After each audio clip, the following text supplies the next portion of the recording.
Sinon, que quand vous avez eu tremblement de terre là, le monde entier a cotisé, l'Afrique aussi a cotisé.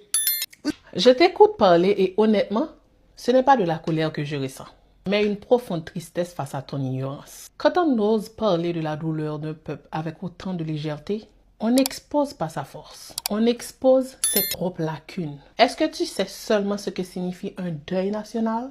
Ce n'est pas un jeu, et ce n'est pas une compétition d'ego. Le 12 janvier 2010, Haïti a vu sa terre s'ouvrir pour engloutir plus de 300 000 de ses enfants. C'était le cri des mères sous les décombres. Le silence des familles disparu en 35 secondes. Dire que nous devrions avoir honte parce que le monde, y compris l'Afrique, a cotisé, c'est ignorer ce que c'est la solidarité humaine. Le malheur n'est pas une honte, c'est une épreuve.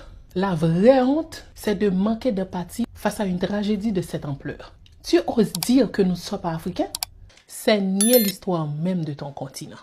Si nous ne sommes pas sur la terre d'Afrique aujourd'hui, c'est parce que nos ancêtres ont été arrachés, enchaînés et forcés de passer par la porte du non-retour. Nous n'avons pas choisi de partir.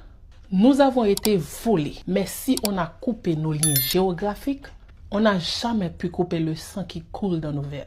Comprends bien ceci. Haïti n'est pas une simple île des Caraïbes. Haïti est la preuve vivante de la résistance des Noirs. Nous sommes les descendants de ceux qui ont brisé leur chaîne pour que chaque Noir sur cette terre puisse marcher la tête haute.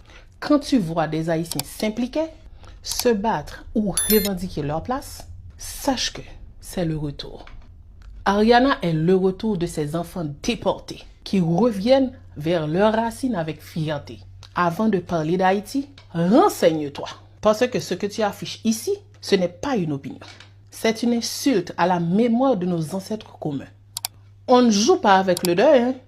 On ne réunit pas ses frères sous prétexte qu'une mère nous sépare. L'ignorance, c'est un poison. L'histoire est le remède.